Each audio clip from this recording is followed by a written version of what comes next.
Welcome back to Maria, amigos. I'm your host, Maria Cardona. And of course, I'm here with my co host, Felix Sanchez. And we'd love to welcome to the show writer, producer, director, actress, showrunner, Gloria Calderón Kellett. Thank you so much for being on Maria, Gloria. Thank you for having me. You have done it all. And you have broken barriers and you have represented our gente on such important shows, such as One Day at a Time, which really had a huge impact on the stories that our community has to tell. Tell us a little bit about your journey working on Latino shows, working on non Latino shows. Right. Well, I came in really working on dominant culture shows for the first 12 years of my career.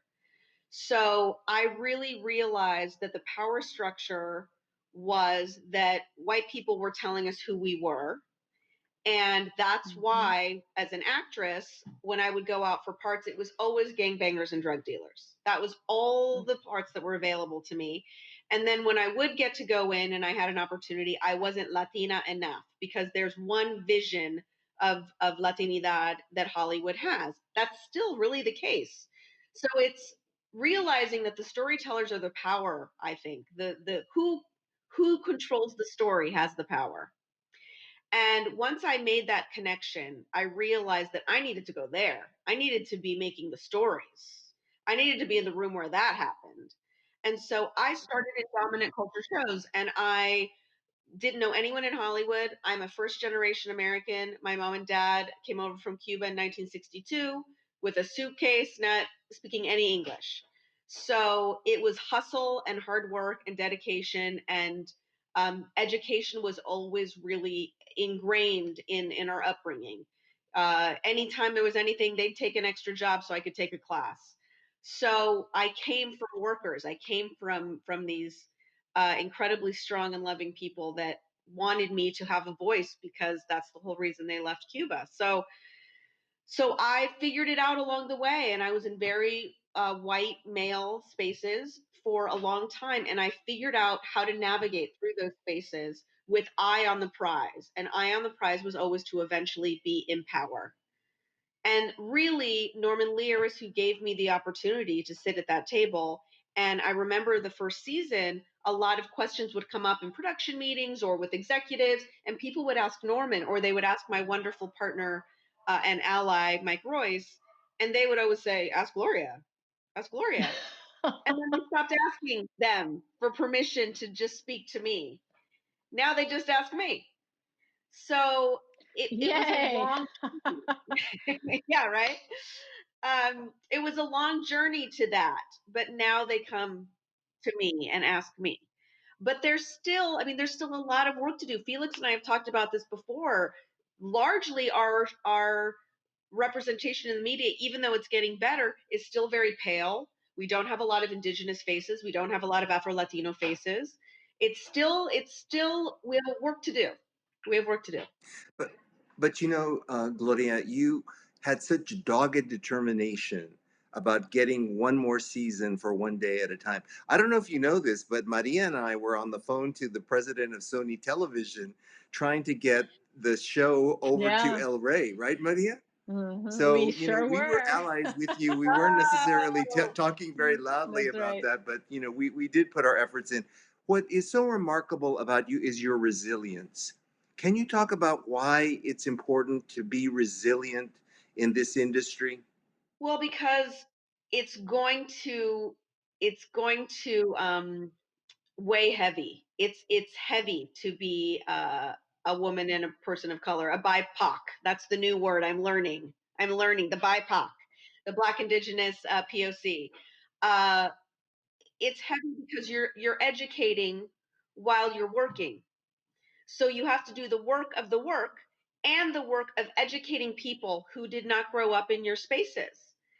And in order to, I think that there are people that sit and complain about it, and there's people that say, all right, let's roll up our sleeves. And I just come from people who roll up their sleeves and get to the work of doing. And so that's the only way that my career has been successful, is that I carry my ancestors in everything I do. I carry my abuela and abuelos in everything I do. I feel their hands on my shoulders saying, oh yeah, this is what we did this for. You go. I feel it really. I really, really do every day.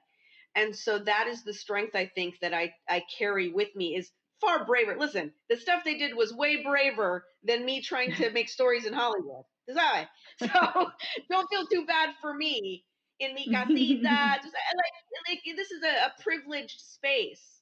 But I carry their journey because I know how hard they worked. And I celebrate so much this beautiful culture that I came from, that so many people don't seem to understand. And then I meet other Latinos, and I love the differences and the similarities, and fighting over who has the best beans, red, pinto, black. I love all that stuff because it's all rich and wonderful. And I feel like every year I see the same stories every year on TV. Every year the same stuff. I'm bored. I just find it boring. I want to hear more about us. Yes. So, Gloria, absolutely to that point, this show is about making politics personal. And politics is everywhere, and it is absolutely in Hollywood. And so, I would love for you to tell our audience that they do have a say and they do have a voice on the shows that they would like to see on television. Talk to us about how we can use that voice for good to help you to support your creations. Well, social media is something that people look at. Networks and studios look at social media. There's now a Nielsen's, I found out, that covers Twitter. So it is vital that you talk about your shows. It is vital that you talk about everything that is creating the social structures of your life. If there is somebody who's like, oh my gosh, I'm finally seeing myself represented, share that. Talk about that. Talk about why that's important in your everyday life. Because those are the people that, when we are, we usually do a lot of fan events. We get to interact with our fans a lot. And it's always people that are, I've never seen myself on TV before. I've never seen Bustelo or a cafetera or crosses everywhere, or, like that house looks like my abuela's house.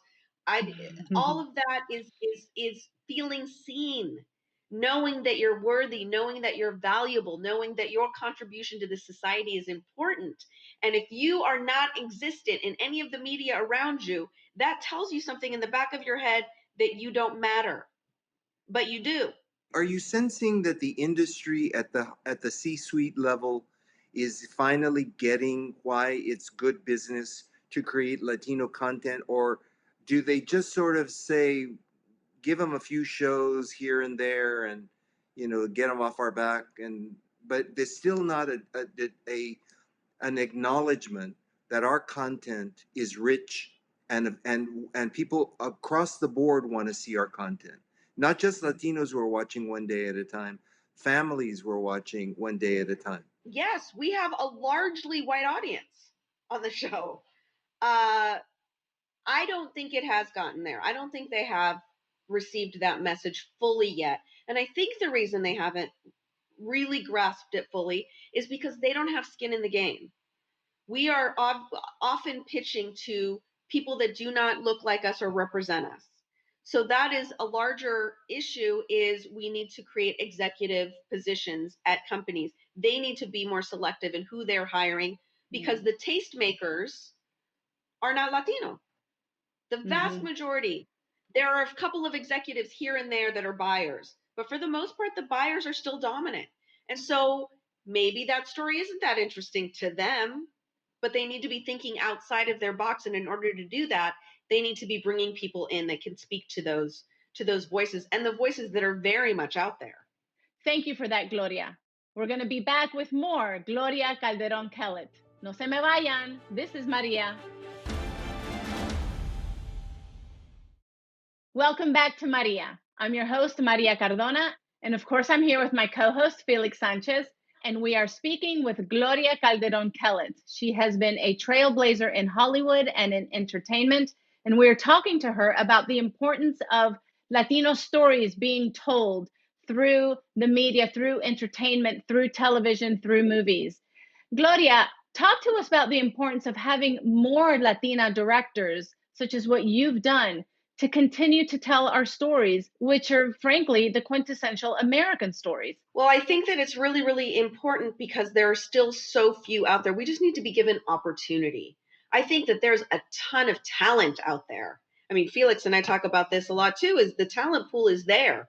We are out here. It's just cultivating these people, finding ways to give them access and opportunity.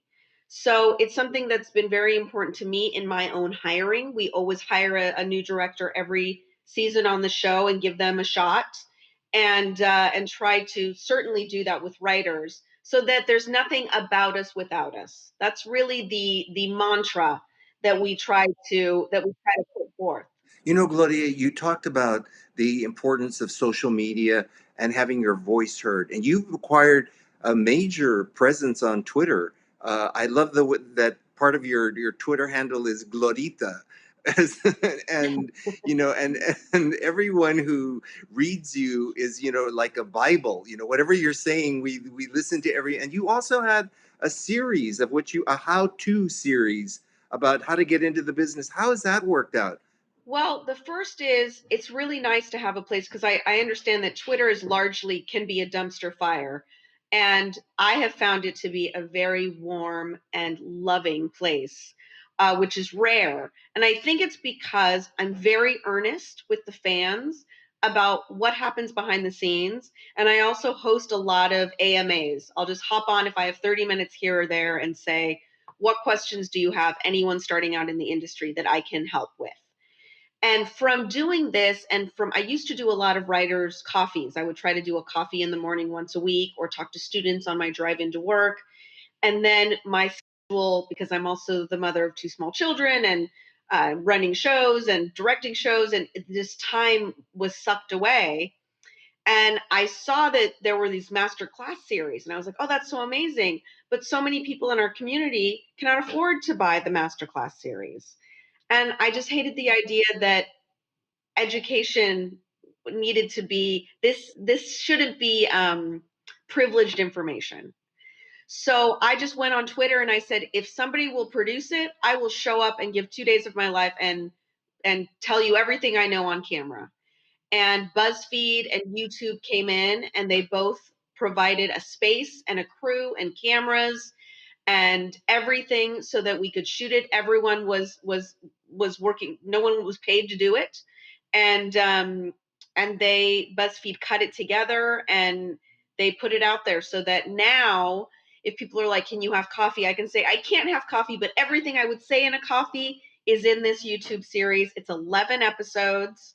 I break down the One Day at a Time pilot. I talk about moving to Hollywood. I talk about getting an agent and manager, pitching, everything I could think of. I have, and it's there for free. You know, Gloria, one of the issues that Latina directors face, and I think you might be the exception, is that they rarely get the same kind of attention as their male counterparts, right? We've heard of Alfonso Cuarón, Guillermo del Toro, who are almost like household names. How do we combat that? And how do we get more buzz around what Latina creators are doing? I think it's supporting it on social media. I think that there is such power in the hands of people at home with their computers. There really is.